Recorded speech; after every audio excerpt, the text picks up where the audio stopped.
everybody. Welcome to Capital Combat. The name says it all. I'm Hakeem Branch. I'm Rob Jarrell. And today we're going to talk about this Saturday's boxing pay-per-view event involving Manny Pacquiao facing late replacement Yordenis Ugas on pay-per-view. I think I said that, but oh well, whatever. Originally, Manny was supposed to fight Errol Spence. However, he had to pull out with a torn retina. So hopefully, he recovers fully and is able to enjoy his life outside of boxing. And if we see him in the ring, that's icing on the cake. But at the end of the day, we want him as a human being to be healthy. So I just want to get that out there. And then I'll turn it over to Rob, give us a quick little breakdown of how we got to this point. Okay, so yeah, we've got Manny Pacquiao taking on Errol Spence. Probably, well, I can't really say one of Manny Pacquiao's last fights because we keep saying that, and we've probably been saying that over the last 4 or 5 years. So right. Until he stops winning, he's going to keep fighting, and he still seems to want to fight the best. So it's neither here nor there. And they were set; they were all ready to go to fight tomorrow, but a couple of weeks ago, eye injury in was it sparring? Yeah, I think it was sparring. Yeah, eye injury in sparring, which resulted in a torn retina. Now, before everyone says, "Oh, he pulled out," because you know how everyone is when they think they know what it means to be a boxer. If you ever been poked in the eye by a thumb, that's already bad enough. Or any finger, but I'm talking about from the glove. It's already bad enough. But then to have a torn retina, I've had LASIK surgery, and that took a solid few days of straight up burning to heal from. So something torn in your eye is probably no joke. That's just not a random, oh, I got poked in the eye, pull out. No, that's a major thing. And the last thing you don't want is to be in a ring with Manny Pacquiao. You don't see the punches coming. Yeah, and to add on to that, like different sport, but you see all these eye poke injuries in mixed martial arts, specifically UFC, where they are ending fights because a guy's getting poked in the eye and he can't continue. So that's nothing to shake a stick at. So, like I said at the beginning of the video, hopefully is the surgery gets him to a point that he is just straight functional as a human being. Nevertheless, whether we see him in the boxing ring again, I'm pretty sure we will, considering how, this man survived a high-speed car crash with not a lot of injuries. So, this man seems to have 9 lives. But let's get into Ugas, because he was actually preparing to fight on the undercard of this. I think he was the co-main, right? Yeah, he was the co-main event, or at least the main undercard fight. And at this moment, I cannot remember who he was supposed to fight. Honestly, I don't either. It was a decent name, but I'm looking it up, and I cannot for the life of me remember who he was supposed to fight. Yeah, but he's got the golden ticket now because he's fighting probably outside of Canelo, the highest moneymaker in the sport in Manny. And it's a bigger challenge. And I'm sure it's one that he is going to step up to the plate and want to deliver. Now, we do know that Ugas is a Cuban Olympian, and he had a bronze medal.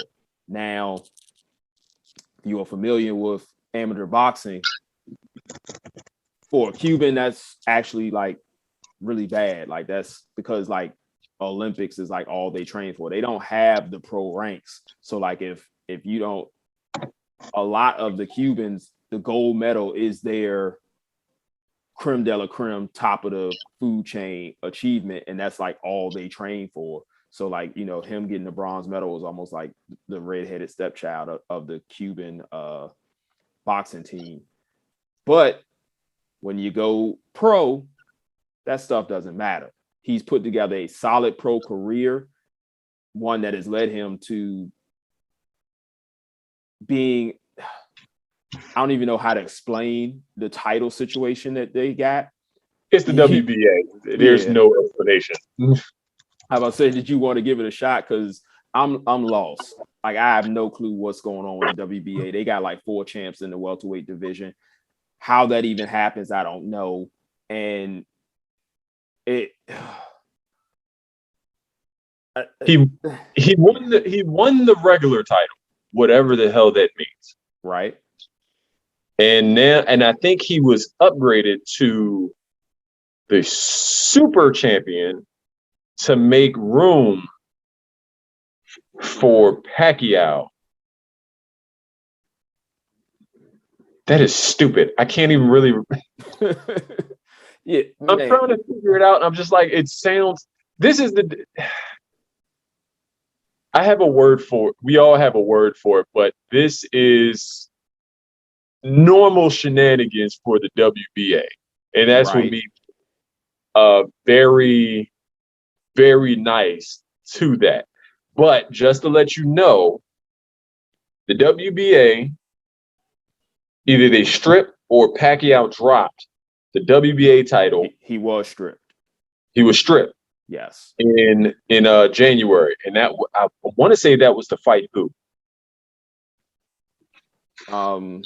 He was originally trying to fight. First, it was like Mikey Garcia, and then that fell through. And then I think he also was trying to fight Conor McGregor, Right. which of course fell through. And then he came up with the Spence fight, which also fell through. Right. So is this a WBA unification? No. Actually, he like you said, he was stripped. Ugas fought for the regular title, so they had 2 titleists or 1 titleist, which is like very strange for them. But then he was upgraded. They made Jamal James the regular titleist, and they brought in, or they gave, or it was fought for by some cat named Gabriel Maestre, who I have no clue who that is. Bro, my head hurts trying to figure that out. Let's talk about the skills and start breaking that down, because trying to figure that out, we'll be here all day. Yeah, and I have I'm tired of talking about the WBA. So go ahead. I'll let you get it started. So back to Ugas and his skills. Ugas is a very sharp counterpuncher who, growing up as a fighter, is very comfortable in the ring against several different styles. So I don't think that this is going to be something where the moment gets to him, because he's been in big moments fighting in the Olympics and also fighting several mid-tier to upper-tier opponents. Probably like the most significant opponent he had up to this point was Sean Porter. And while it does officially have a loss on his record, a lot of people felt that he landed the more significant punches in that fight. And I think that's a factor for this fight as well, where, like I said, he's a counterpuncher. And counterpunchers usually give Manny Pacquiao problems. However, Manny Pacquiao's volume usually carries him through against said counterpunchers. Like it took Juan Manuel Marquez 4 fights to finally edge Manny, and he's an outstanding counterpuncher.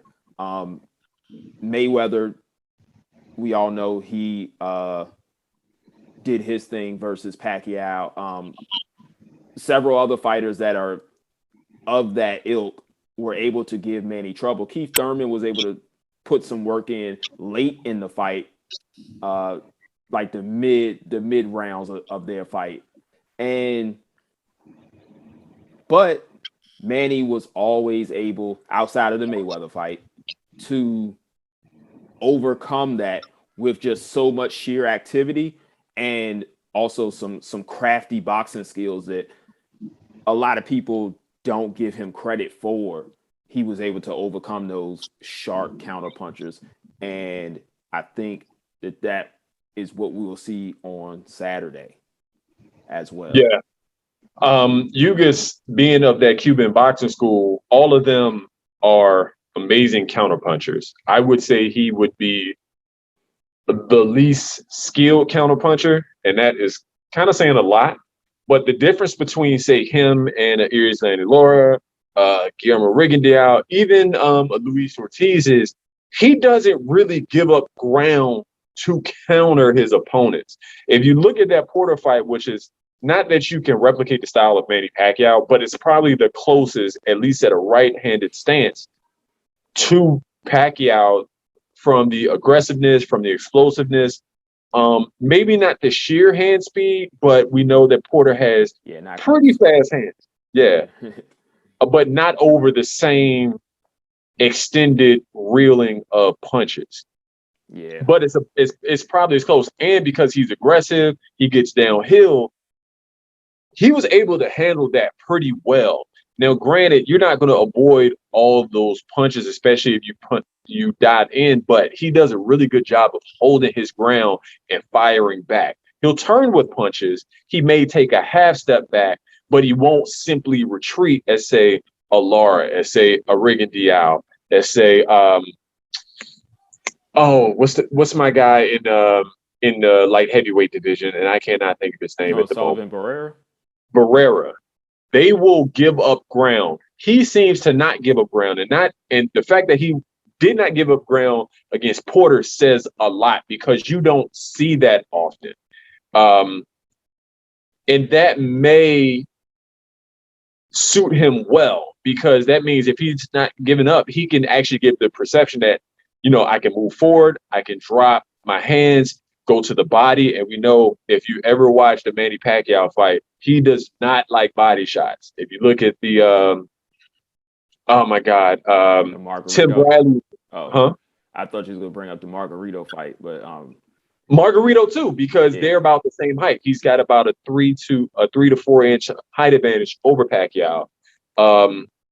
And that Margarito fight, the Bradley fight, who is not a blistering puncher, but he seems to throw very solid body shots. He doesn't really respond well to body shots. And that's one of the things I saw in the Porter fight, that he can really move forward and start dropping those bombs to the body. Now, granted, he's not a knockout puncher, but he's got to get Manny to respect what he can throw at him. And it's not too many people that had the ability to do that. And if he can get Manny on the ropes and keep him from escaping too quickly, then he has a chance to possibly shock the world. I mean, in a world where Horn can win a fight versus Manny Pacquiao, maybe Ugas, who to me is a much better fighter, can do the same. Yeah. My issue with Ugas is when he starts throwing those looping shots to the body and upstairs, he has those long arms that he might throw a bit too wide. And the last thing you want to do is give Manny Pacquiao space to get those punches off. Yeah. That was some, as you said, that like the height, Manny Pacquiao being as small as he is very used to fighting much taller fighters. Hang on a second.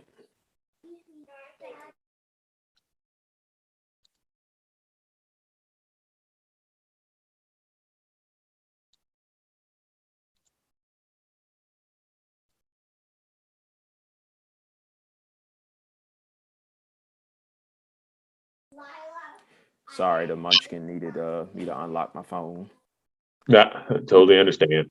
It's all good. So as I was saying was Manny is very used to fighting those taller fighters. He is very used to getting under and around the jabs of those taller fighters. He's very used to countering in between their punches, getting that southpaw angle to where he can land his left hand and also work his way into combinations when like in between their shots. So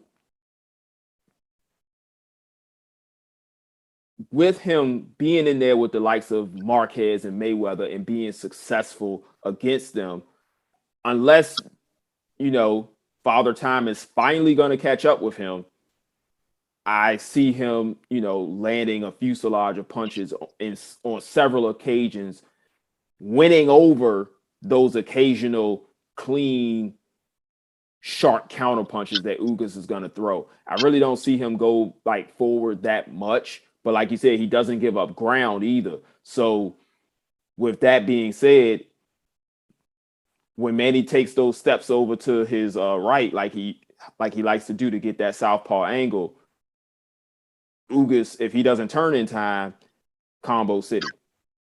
Right. And considering that you have to have amazing timing to catch him with that counter right hand. We know Marquez was able to do it over and over again until he was able to catch him with the money shot and knock him out. And we also know Mayweather, being the supreme counter puncher that he is, landing that pull right counter, which is his signature shot. Ugas has a lot of, he's got an uphill battle, and he's got to time that double jab left hand. That's really where he's going to have to catch him with those shots. The good thing is he is in shape. When he was set up to fight Fabian Maidana, that's exactly who we were trying to think of earlier. But is he going to be in the shape to take on Manny Pacquiao? The other thing with Manny Pacquiao, and this may work outside of the favor with Ugas, is that Manny Pacquiao doesn't really fight full rounds anymore. And he may take a round or two off. So he's got to find some way to take advantage of that time off that Manny Pacquiao takes off, because Manny will, do a little posture, just stay out of as much trouble as he can. Then for the last 45 seconds to a minute, he'll step on the gas and try to steal the round. Yeah. He's been doing that since the Bradley fight, the first Bradley fight.